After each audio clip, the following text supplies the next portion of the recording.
Hello and welcome to The Vedantist.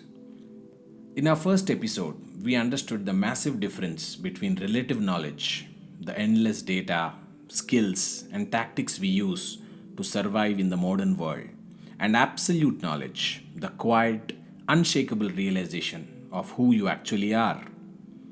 In relative knowledge, like coding, medicine, or finance, you actually learn a formula, you execute it, and you are done. But Advaita is absolute. For us to understand and appreciate the concepts of Advaita Vedanta in its real sense, we need to learn a completely new terminology.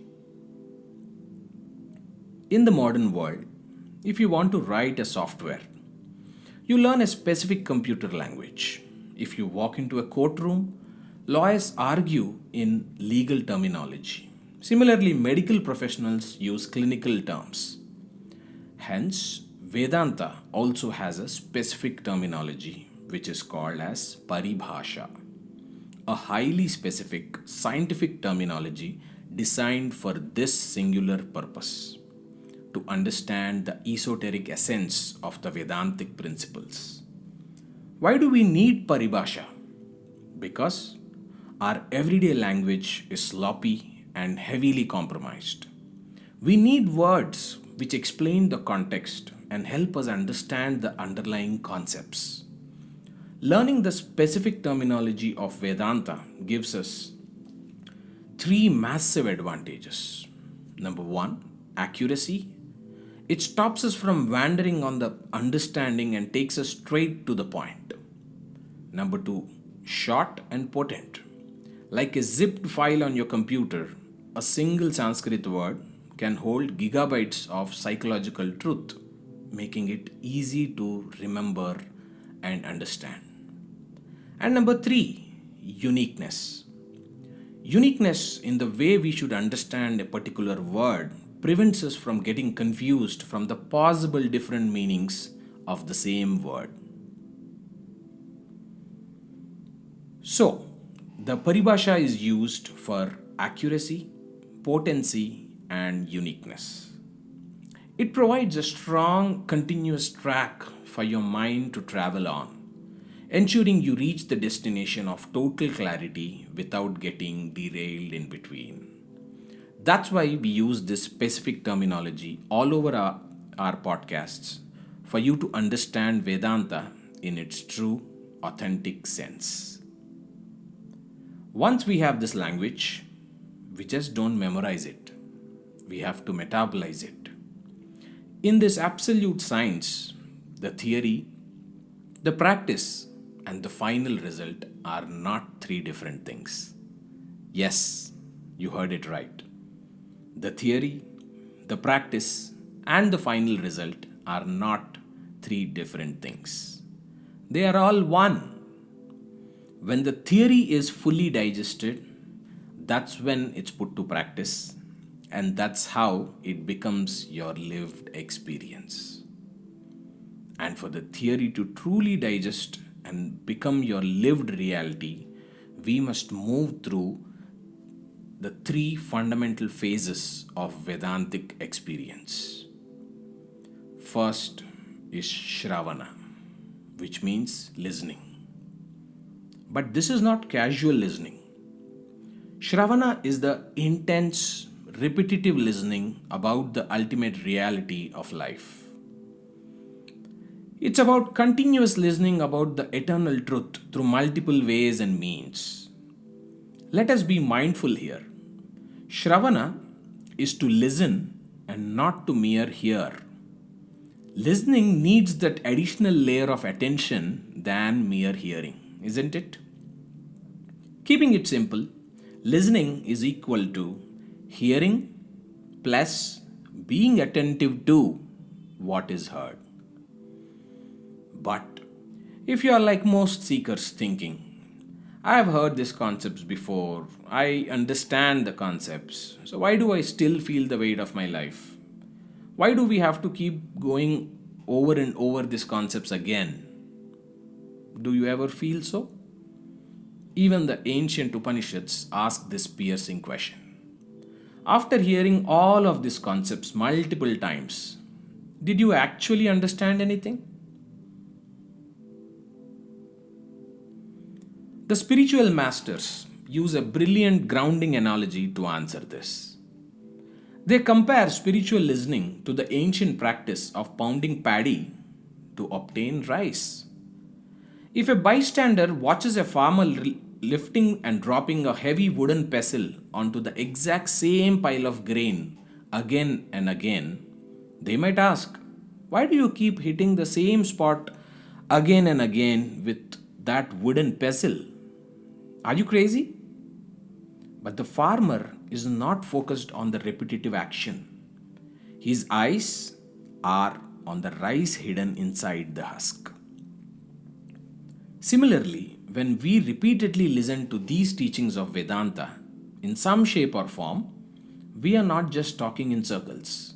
We are pounding the hardened husk of your lifelong conditioning. We hit the same concepts repeatedly because the rice, your absolute freedom, is still trapped inside the shell of your identity. You must listen again and again until the husk breaks.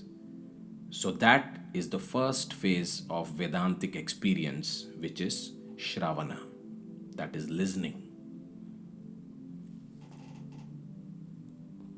The second phase of Vedantic experience is Manana, which is contemplation or reflection.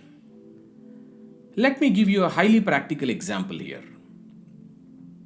When food is served on your plate, do you just roll it all into a massive ball and swallow it as a whole? No. You have to chew it. Manana is the chewing of the knowledge which was listened to earlier. It is rumination, reflection. It is taking what you listened to in Shravana and actively reflecting upon it.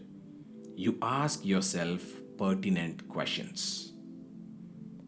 You investigate it logically, turning it over in your intellect until absolutely no doubts remain. You investigate the fundamental questions. You cross-question yourself. You intellectually stimulate yourself in answering questions such as, who am I? Am I limited to this body? Or am I the mind which continuously thinks? How am I experiencing this world? Why am I experiencing this world in this form? And why am I experiencing a new world altogether when I am in the state of dream? So on and so forth. Once the phase of attentive listening, which is Shravana, and the phase of Manana, which is reflection, is completed, that's when the third phase of Vedantic experience naturally welcomes you. And the third phase is Nididhyasana, which means practice or stepping into the experience, sadhana, to seek. Now, this is the grand hurdle. You can have a perfect intellectual clarity from listening and contemplating. You might have done all the rumination and reflection so that there are no doubts exists. But Nididhyasana is the sadhana, the actual practice of shifting your internal operating system. It is where knowing becomes being, knowledge becomes an experience. In a relative skill like cooking or maybe playing an instrument, you might know the theory perfectly but still fail at the execution if you don't actually practice and execute it.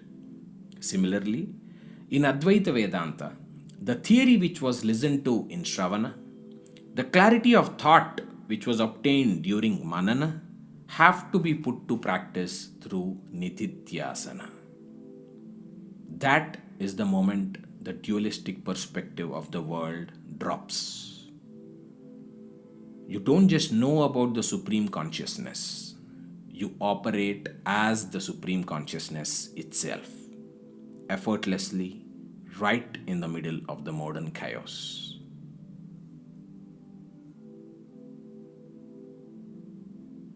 In our next episode, we will use this newly defined terminology and introduce the very foundation of this Vedantic science, the Anubandha Chatushtayam, as it's called.